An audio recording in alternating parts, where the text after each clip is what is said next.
Suatu malam, seorang pria duduk sendirian di dalam kamar yang gelap.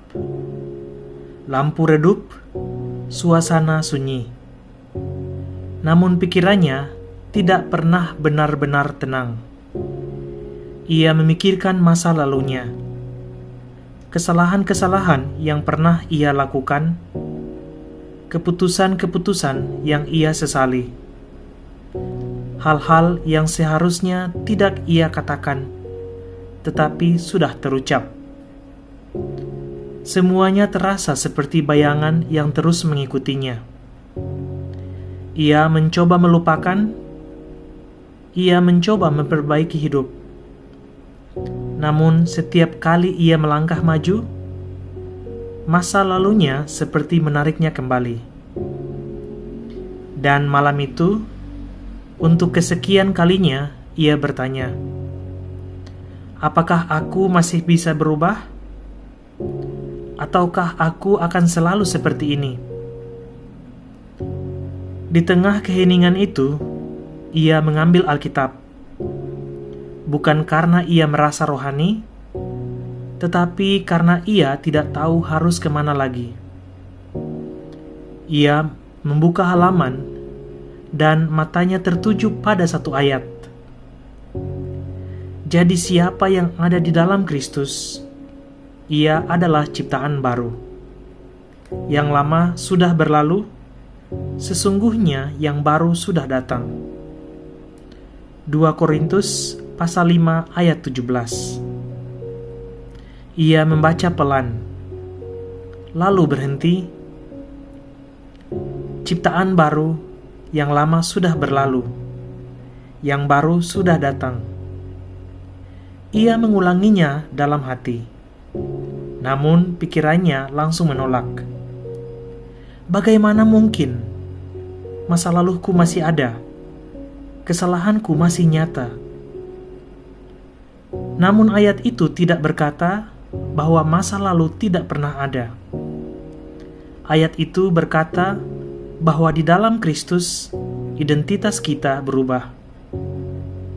Malam itu, untuk pertama kalinya, ia mulai memahami sesuatu. Bahwa hidup baru tidak dimulai dari usaha manusia, tetapi dari hubungan dengan Kristus. Selama ini, ia mencoba mengubah dirinya sendiri, menjadi lebih baik, menjadi lebih kuat, menjadi lebih benar. Namun ia selalu kembali jatuh. Karena perubahan sejati bukan dimulai dari luar, tetapi dari dalam. Dan hanya Tuhan yang bisa melakukannya. Hari-hari berikutnya, ia mulai belajar hal yang sederhana.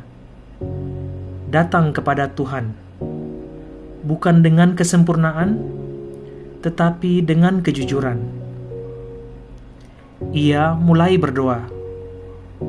Kadang hanya satu kalimat, "Tuhan, aku butuh Engkau." Kadang tanpa kata, hanya duduk dan berharap Tuhan mendengar. Dan perlahan sesuatu mulai berubah. Bukan langsung terlihat dari luar, namun di dalam hatinya. Ada damai yang mulai muncul. Ada harapan yang mulai hidup. Ada kekuatan yang perlahan bertumbuh. Ia mulai menyadari bahwa ia tidak lagi harus hidup di bawah bayang-bayang masa lalu.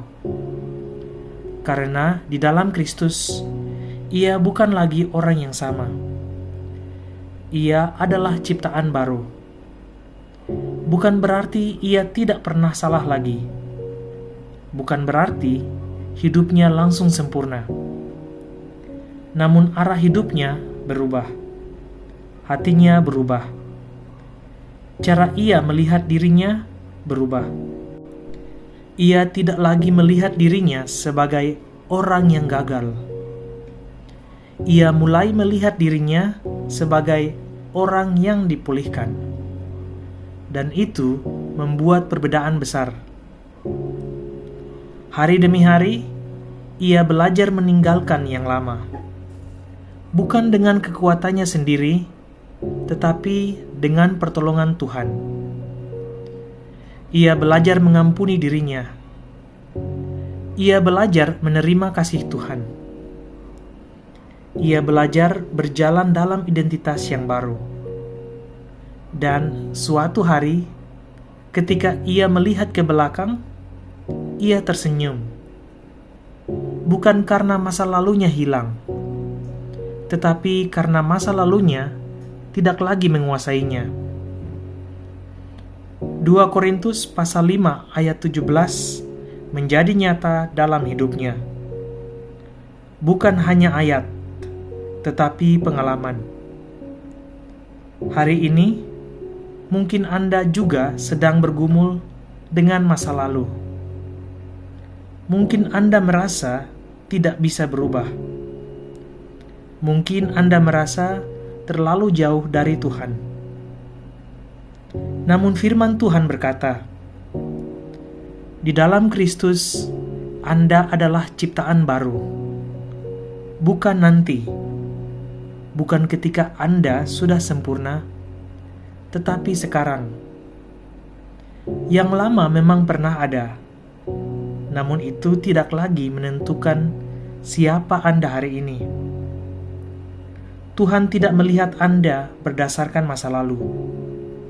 Ia melihat Anda berdasarkan karyanya dalam hidup Anda. Hari ini, Anda punya pilihan. Tetap hidup dalam bayang-bayang masa lalu, atau berjalan dalam hidup yang baru bersama Tuhan. Dan kabar baiknya, Tuhan tidak hanya memberi hidup baru, Ia juga menolong Anda menjalaninya. Pengakuan iman hari ini.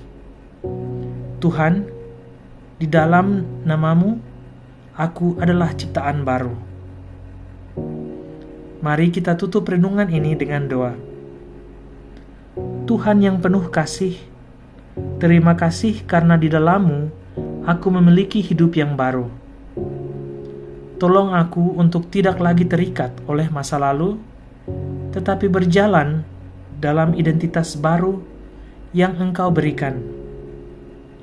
Perbarui hatiku, pikiranku, dan hidupku setiap hari. Aku percaya Engkau sedang membentuk aku menjadi pribadi yang baru. Di dalam nama Tuhan Yesus, aku berdoa. Amin.